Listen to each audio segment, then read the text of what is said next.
ન થાય ત્યાં સુધી સુખની કલ્પના કરવી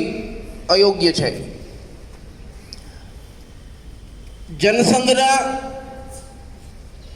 સ્થાપકોમાંના એક એટલે આજે જેને આપણે ભારતીય જનતા પાર્ટી કહીએ છીએ, પેલા જનસંઘ પાર્ટી હતી, એના પ્રણેતાઓમાંના એક રાષ્ટ્રીય સ્વયંસેવક સંઘના ચુસ્ત સ્વયંસેવક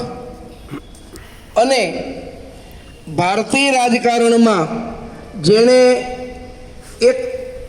વિશિષ્ટ વ્યક્તિત્વ તરીકે છાપ ઉપજાવી હતી એવા પંડિત દીનદયાળ ઉપાધ્યાય, એના નામથી અનેક પ્રકારની યોજનાઓ ચાલે છે. આજે